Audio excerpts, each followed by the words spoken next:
de que la ley avanzara y se aprobara en el 2008. Porque después del tema de la SAT, pues por supuesto los bancos empezaron a trabajar con eso. Por supuesto que las aduanas empezaron a trabajar con eso. Por supuesto que ciertos comercios empezaron a trabajar con eso. Tema de CAFTA es un tema que ya se había mencionado, pero es importante. Cuando aprobamos CAFTA en el 2006 y entró en vigencia el 1 de julio del año 2006, como recordamos, cuando aprobamos un tratado, asumimos al derecho nuestro guatemalteco el contenido de la misma. Y ese capítulo 14, a diferencia de otros tratados de libre comercio, está dedicado única y exclusivamente a comercio electrónico. Bueno, ya algunos recordarán cómo fue difícil pasar CAFTA, pero lo pasamos. E introdujimos el tema de comercio electrónico. Y la obligatoriedad, y aquí me voy a adelantar a dos cosas. Miren, el capítulo CAFTA, número 14, no se ha terminado de desarrollar. ¿Por qué? Porque entre otras cosas, por ejemplo, dice que el país no pondrá restricción alguna de ningún tipo, ni aduanero, ni impositivo, ni normativo, al intercambio y flujo comercial electrónico, a la compraventa de bienes tecnológicos y servicios tecnológicos. Muchos de ustedes que están metidos en estos negocios saben lo tortuoso que es la SAT en ciertos temas de tecnología, de bienes, de equipos, de software. Los graban a su sabor y antojo. Y el capítulo 14 dice claramente, 4.3, recuérdense, numeral 4.3, ninguna de las partes impondrá restricción alguna, de ninguna naturaleza, al libre intercambio tecnológico, al comercio electrónico. Y eso lo tenemos que seguir impulsando. Pero a veces se nos olvida lo que aprobamos y solo nos quejamos. Y adelantándome a otro tema, tenemos dos compromisos legislativos, bueno, tenemos tres pendientes. Primero, ya se mencionó, la ley de cibercrimen, ahí ya me consta que hace 3 semanas ingresó ya una primera iniciativa de ley contra el cibercrimen, y entiendo que la semana pasada se presentó una segunda. No se preocupen, no van a competir, vamos a hacer una amalgama, vamos a encontrar lo mejor de ambas, una cooperación constructiva, y vamos a tratar, esperemos que no tarde 6 años, tal vez un poquito menos, pero también ojalá no se vaya a interpretar de que es una legislación para vedar la libre expresión a través de redes sociales y cosas de esa naturaleza que ahora andan en boga. Pero bueno, vamos a empezar a tipificar temas que ya están generando problemas, robo de identidad, falsificación, cosas que en nuestro ordenamiento jurídico no hay, estafas especiales, pornografía infantil, intercambio de secretos, una serie de cosas que en su momento lo podemos. Y el otro tema, y eso lo quiero anunciar de una vez en este escenario ante ustedes, es una legislación de protección de datos privados. Esa legislación de protección de datos privados la vamos a presentar más o menos, yo diría que antes de que finalice la primera quincena del mes de junio. Tampoco crean de que es la gran cosa, va a sufrir su mismo proceso de concientización, consenso, debate, porque va a reñir en algunos temas con las leyes de acceso a información pública, ¿verdad? Ya de una vez les destapo la primera gran controversia que vamos a tener ahí. Pero ya se lo anuncio, antes del 15 de junio estaríamos presentando la ley de protección de datos sensibles, y después, y aquí hay dentro de los presentes personas que se han acercado a mí y me han sugerido legislación adicional complementaria dentro de estos marcos generales. Así que vendrán cosas nuevas en el transcurso de los próximos años. Pues todo esto ya se vio, todo es una serie de regulaciones base de referencia. Y solo quiero agregar algo aquí. Quiero comentarles que para mucho orgullo, la legislación de Guatemala está haciendo referencia para legislaciones de países que todavía no tienen legislación sobre firma y comercio electrónico.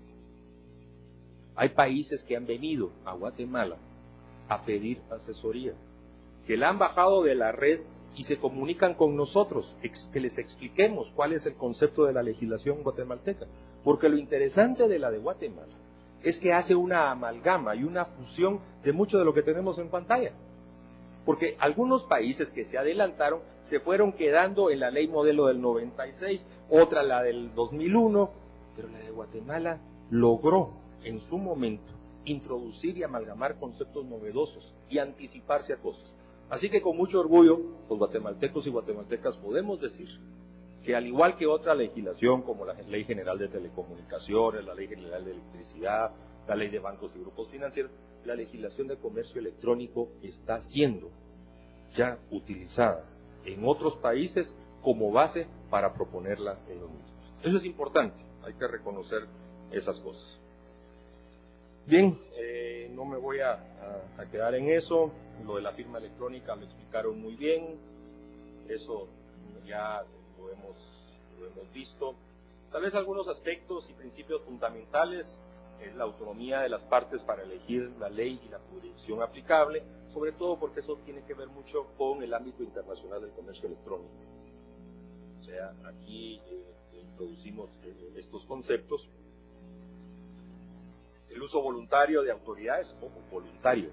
Hay legislación que lo hace obligatorio, entonces encarece los productos, encarece los negocios, encarece las comunicaciones. Aquí es voluntario, sobre todo cuando se usa firma electrónica avanzada.